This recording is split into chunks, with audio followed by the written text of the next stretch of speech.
अभ्यास 2B क्या हमें सॉल्व करना है? अभ्यास 2B। 2B में पहला क्वेश्चन लिखता है सरल कीजिए। सरल कीजिए का मतलब क्या हुआ?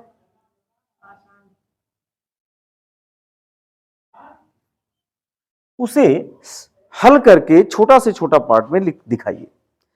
ओके, जैसे उन्होंने पहला क्वेश्चन में लिखा है 3 का पावर 7 इंटू 3 का पावर 8। बेटा यहां पर देखो आधार समान है तो घात क्या होंगे? जुड़ेंगे। घात क्या होंगे? उसी आधार पर जुड़ जाएंगे। तो इसका जवाब कितना हो जाएगा? 3 का पावर 7 प्लस 8 तो कितना हो गया? 3 का पावर 8 प्लस 7 15 हो गया। अब यह इसका सरलतम रूप है। दूसरा क्वेश्चन उसी में दे रखा है, इसका दूसरा पार्ट दे रखा है 6 का पावर 4 इंटू 6 का पावर 2 डिवाइडेड बाई 6 का पावर 5। तो हम लोग बॉड मास का रूल जानते हैं कि सबसे पहले हम लोग क्या करेंगे? भाग देंगे। क्या देंगे? भाग। और जब भाग दे लेंगे तो गुणा करेंगे। बॉड मास का रूल जानते हो कि नहीं जानते हो? बॉड मास, ये जो डी लिखा है इसका मतलब होता है डिवीजन। क्या मतलब होता है?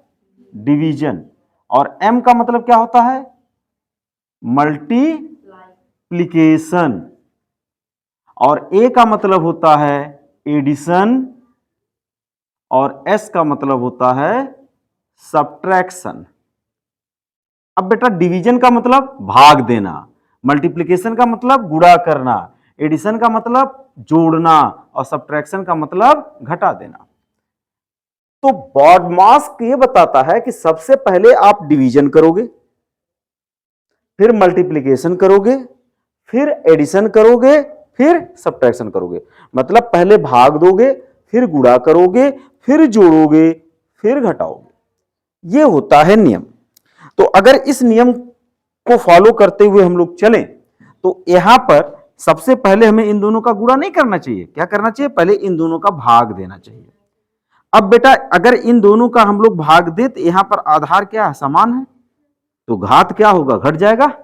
अभी ऊपर का दूसरा नियम क्या था कि अगर आधार समान है तो उसी आधार पर घात को क्या कर देना है? घटा देना है। तो कितना बन गया?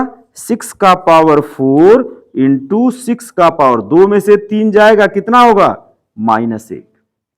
अब देखो यहां गुणा आया, गुणा आया तो अगर 6 आधार है और घात अलग अलग है तो घातों को क्या है? जुड़ना है। तो यहां इक्वलिटी लगाएंगे, यहां इक्वलिटी लगाएंगे, यहां लिखेंगे 6 पे घाते, इन घातों को जोड़ देंगे तो हो जाएगा 4 प्लस, लेकिन यहां क्या है? -1 है तो बेटा ये हो जाएगा -1। अब 4 से 1 को घटना है न कि जुड़ना। जोड़ने का प्रोसेस था तो हमने प्लस तो लिख दिया, लेकिन अभी क्या होगा? एक का चिन्ह धन है, एक का चिन्ह ऋण है तो घट जाएगा। तो इसकी वैल्यू कितनी आ जाएगी? 6 का पावर 4 में से 1 चला जाएगा 3। तो इसका आंसर हो गया 6 टू द पावर 3। तो इस एक्सरसाइज का क्वेश्चन नंबर 2 है सरल कीजिए और ये 4 पार्ट दिए हैं। इसके आधार पर पिछले क्वेश्चन में हमने कुछ क्वेश्चन बना लिए हैं और आशा है कि आप लोगों द्वारा बन जाएगा। लेकिन फिर भी एक बार इसको देखते हैं। जैसे पहला लिखा 15 का पावर 8, 15 का पावर 2, 15 का पावर 20 और यहां क्या हो गया? 25 25 हो गया। पावर अलग अलग होगा लेकिन यहां भी मल्टीप्लाई करना, डिवाइड करना, मल्टीप्लाई करना, डिवाइड करना। इन दोनों में से कोई भी क्वेश्चन अगर आप सॉल्व करोगे तो सबका प्रोसेस वही है। यहां पर क्या है? तीसरा और चौथा क्वेश्चन में क्या आपको दिख रहा है? इसमें दिख रहा है कि ये सारे जो बेस हैं, आधार जो हैं, वो सब क्या है? परिमेय संख्या है। लेकिन गुणा यहां भी करना फिर भाग देना है। मतलब सेम पैटर्न के क्वेश्चन है। तो अगर इसका पहला क्वेश्चन देखोगे, पहला क्वेश्चन, तो पहले क्वेश्चन में पहले हमको क्या देना है? हमने बताया था कि सबसे पहले क्या देना होता है? भाग। तो भाग किस में देना है? 15 का पावर 12 और 15 के पावर 20 में। ये डिवाइड करना है। और आपको पता है कि अगर समान आधार वाले दो घातांकों का अगर भाग देना हो तो क्या कर हो जाता है, आधार उनका आधार पर, उसी आधार पर घात घट जाता है। तो क्या लिखा जाएगा, 15 पर घात 12 माइनस 20। तो ये कितना हुआ, 15 पर घात 8 गुणे 15 पर घात माइनस 8, ऐसा कुछ लिखा जाएगा। अब ये किसके बराबर होगा, अब बताओ, उसी आधार पर घात अलग अलग, अगर उसी आधार पर घात अलग अलग हैं तो इन घात और गुणा किया गया है तो घातों को क्या करना होता है, जोड़ लेना होता है। तो आधार क्या है 15, तो 15 पर हमें उनके घात को जोड़ना है, अर्थात 8 प्लस माइनस 8 लिख लेना। अब क्या करोगे, इन दोनों को जोड़ोगे, एक प्लस 8 है एक माइनस 8 है, जोड़ने की प्रक्रिया तो हमने कर लिया। अब इन दोनों को क्या करेंगे, अपोजिट साइन होने के कारण घटाएंगे, 8 में से 8 चला जाएगा 0। और घातांकों के नियम में एक घातांक ये होता है, अगर किसी भी आधार पर घात 0 हो तो उसका मान क्या होता है, 1 होता है। यह भी एक क्या है, घातांक का नियम है। क्या नियम है कि अगर किसी भी आधार पर घात जो है, पावर जो है 0 हो जाए तो उसका मान कितना होता है, 1 होता है। तो यहां 15 पर घात 0 हो गया तो इसका मान कितना होगा, 1। इसी तरह से अगर आप इसको सॉल्व करो तो जरा देखो तो क्या लिखा हुआ है दूसरे वाले में, दूसरे वाले में किसको सब्ट्रैक्ट करना है, पहले इन दोनों का भाग देना है। तो इन इसी आधार पर घात घटेंगे तो हम क्या लिखेंगे, 25 पर घात 3, इसमें कुछ नहीं करेंगे, भाग वाले प्रोसेस में क्या करेंगे, 25 में 25 के घात 25 के आधार पर इनके घातों को क्या कर देंगे, घटा देंगे, इस तरह से घटा देंगे। अब कितना हो गया, 25 पे घाते 3 गुणे 25 पर घात 7 में से 10 चला जाएगा, कितना हो जाएगा, -3। आधार वही, घात अलग अलग और बीच में गुणे का चिन्ह। यह क्या बतलाता है, यह बतलाता है कि आप घात वो क्या कर दीजिए, उसी आधार पर जोड़िए। अब देखो बेटा, यहां +3 है, यहां -3, ये मिलके क्या हो गया 0। तो ये हो गया 25 पर 0, और किसी भी संख्या पर अगर पावर 0 हो, घात 0 हो, उसका मान क्या होता है 1। तो इसका भी उत्तर 1 आया और इसका भी उत्तर आया 1। अब आते हैं इसके थर्ड पार्ट को देखते हैं। इसके थर्ड पार्ट में क्या है, थर्ड पार्ट में लिखा हुआ है क्या, 1/2 पे 6 घात, 1/2 पे 3 घात और भागा है 1/2 पर 8 घात। तो पहले हमें क्या करना होगा, पहले क्या करना होगा, पहले भाग देना होगा। भाग देने का मतलब क्या है, इसी आधार पर घातों को घटाना होगा। तो 1/2 पहला वाला क्या था, जरा देखो, 1/2 पे 6 घात, तो ये तो हो गया 1/2 पे 6 घात गुणे 1/2 पर घात घटाओ 3 माइनस 8, यहां 3 है और यहां 8 है और बीच में भाग है, तो भाग होने के कारण उसी आधार पर घात घट जाएगा। तो ये क्या हो जाएगा 3 माइनस 8।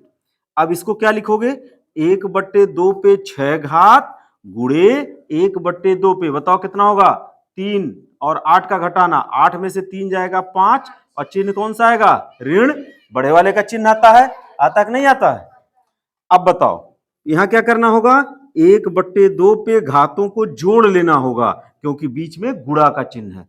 तो 6 धन ऋण 5, ऐसा लिखोगे।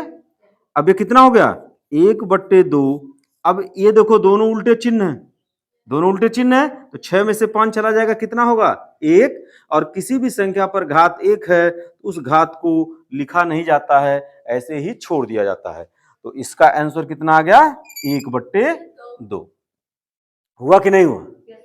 अब यहां पर देखो क्या होगा बेटा, यहां पर इस क्वेश्चन को जरा देखो, तो 3/4 पे 6 घात है, 3/4 पे 5 घात है, पहले भाग है तो पहले हम भाग का प्रोसेस करेंगे। तो भाग के प्रोसेस में क्या करना होगा, 3/4 चौथा पार्ट इसका है, 3/4 पर घात 2 गुणे 3/4 पर घात को घटा दीजिए, तो 6 में से 5 घटेगा, घटेगा नहीं घटेगा, देखो इसका घात 6 है और इसका घात 5 है तो घात घट जाएगा। अब कितना होगा 3/4 पे 2 घात गुणे 3/4 पे क्या घात 1 घात। 6 में से 5 चला जाएगा 1, 6 में से 5 जाएगा 1। अब क्या होगा आधार समान घात अलग अलग तो ये होगा 3/4 पे घात 2 धन 1। ये हो गया 3/4 पे घात 2 में 1 जोड़ोगे कितना हो जाएगा 3। तो यहां पर आंसर आ जाएगा ये।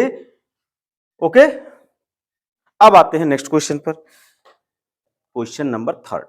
क्वेश्चन नंबर 3 में बच्चों यहां -1 है, यहां भी -1 है और यहां भी -1 है। अर्थात पूरे में आधार क्या है समान और बीच में चिन्ह कौन सा लगा है गुणे का लगा है। बीच में चिन्ह क्या लगा है गुणे का। तो इसी आधार पर ये घात जुड़ेंगे कि घटेंगे जुड़ेंगे।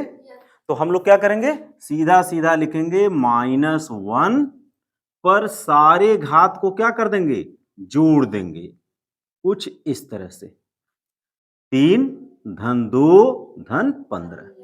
अब आगे लिखेंगे -1 पर क्या घात होगा 3 2 5 और 15 क्या हो गया 20।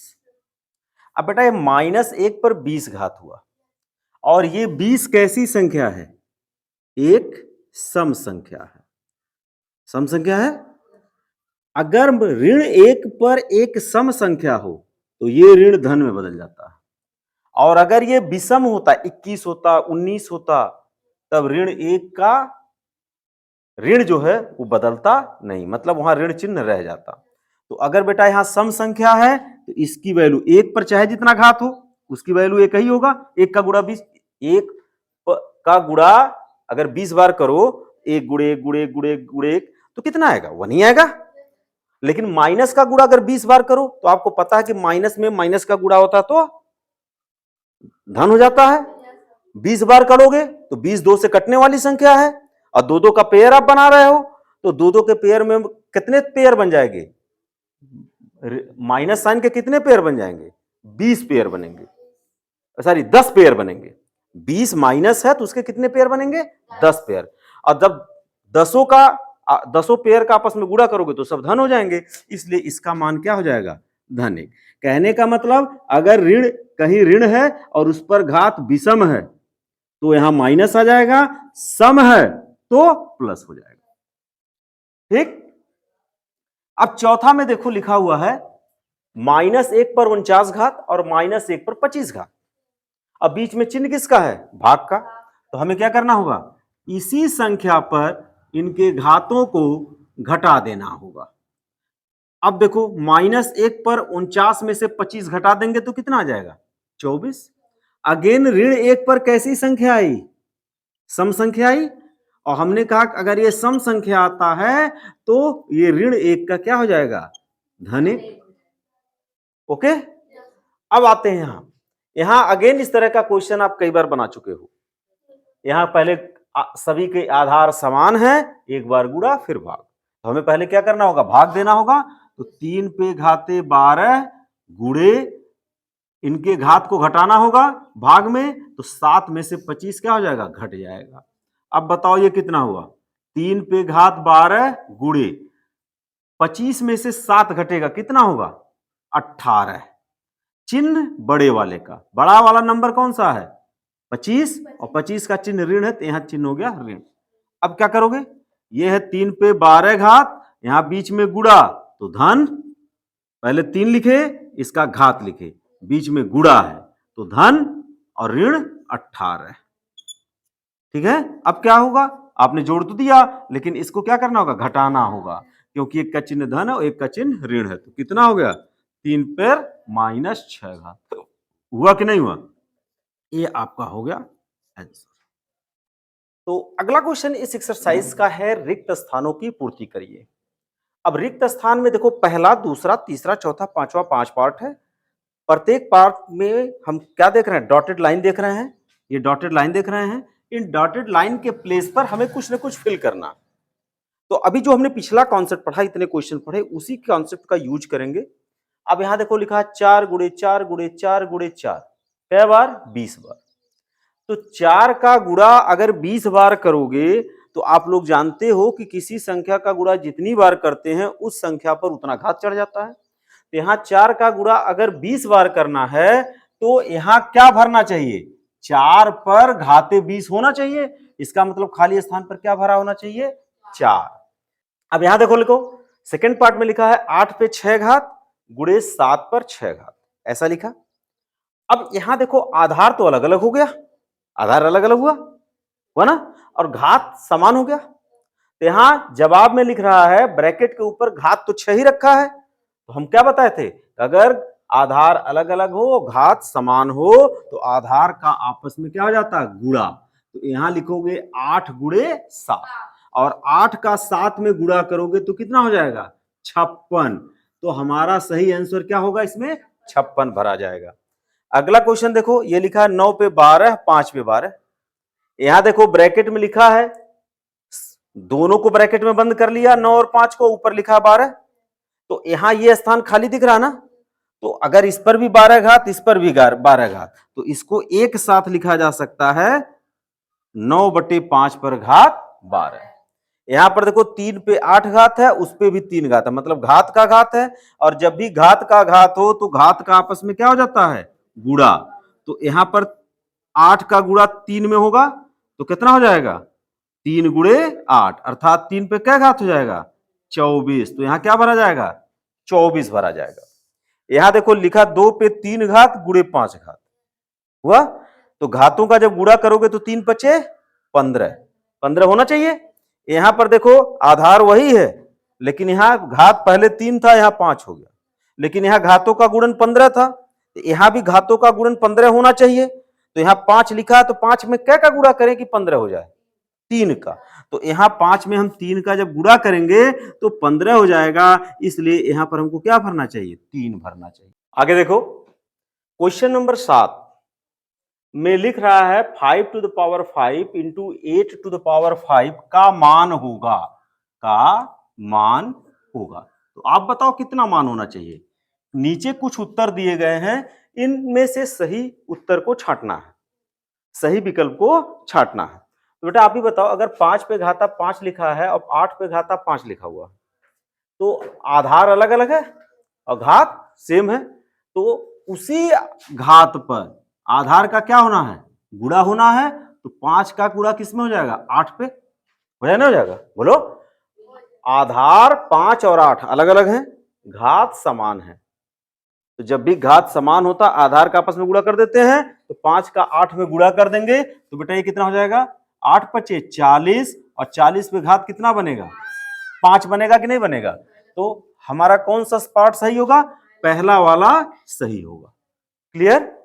उसके बाद कहता है -3 पे 4 घात है भागा -3 पे 2 घात है। अब आधार यहां समान हो गया, घात अलग अलग हो गया।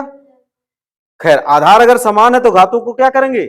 अगर यहां गुणा है तो जोड़ेंगे और भाग है तो घटाएंगे। तो यहां भाग लगा है, तो इसका उत्तर क्या होना चाहिए? 3 ऋण 3 पर इनके घातों को घटाना चाहिए। ये हो गया 4 ऋण 2। ये कितना हो गया बेटा? 3 पर घात 4 में से 2 घट जाएगा 2। अब 3 पे घात 2 का मतलब कितना हुआ? ऋण 3 का गुणा ऋण 3 में। 2 घात का मतलब क्या? ऋण 3 का गुणा ऋण 3 में। अब ऋण 3 का गुणा अगर आप ऋण 3 में करते हो तो ऋण का गुणा ऋण में धन हो जाएगा और 3 का गुणा 3 में 9 हो जाएगा, अर्थात धन लिखा नहीं जाता, तो आंसर क्या आना चाहिए? 9। तो आप देखो कौन सा आंसर है? ये वाला आंसर है, तो दिस आंसर इज करेक्ट। अगले में देख रहे हो 4 × 5² प्लस 5 × 4²। तो इसको हमको हल करके बताना होगा किसमें से कौन सही है। तो बेटा 4 × 5² का मतलब क्या हुआ? इसका मान क्या होगा? 4 गुणे 5 पर 2 घात का मतलब क्या होता? 5 का गुणा 2 बार। 5 का गुणा क्या बार? तो 5 × 5 हो गया। धन ऐसे लिखा, यहां लिखा 5, तो 5 को यहां क्या कर देंगे? कॉपी, और लिखा गुणे 4 का स्क्वायर। तो 4 पर वर्ग का मतलब क्या हो गया? 4 × 4, 4 का गुणा 2 बार। तो यहां पर हम कर देंगे गुणे 4 × 4।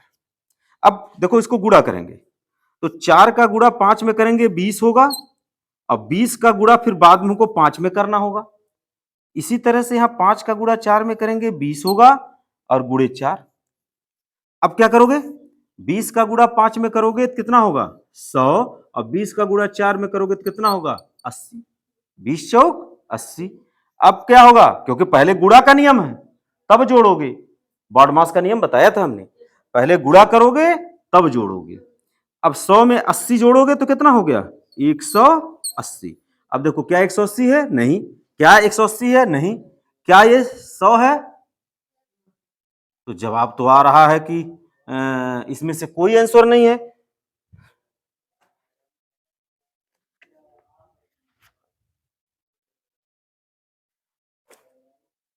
हाँ, तो इसमें एक चौथा भी ऑप्शन दे रखा है, इन सारे क्वेश्चन में एक चौथा भी ऑप्शन दे रखा है बेटा। चौथा ऑप्शन ये दे रखा है 180। इसमें एक चौथा भी ऑप्शन दे रखा है, तो ये वाला पार्ट सही होगा। इसी तरह से इसमें भी एक चौथा ऑप्शन दे रखा है, क्या, -9, तो हमारा ये वाला सही हो गया। और इसमें एक ऑप्शन और दे रखा है 5 का पावर 40। इसमें एक ऑप्शन और दे रखा है 5 का पावर 40। तो खैर ये तो होना नहीं था, जो सही था वो तो आ गया, तो एक एक ऑप्शन इसका छूट गया था। ओके, तो ये पूरा 2 एक्सरसाइज हो गया कंप्लीट।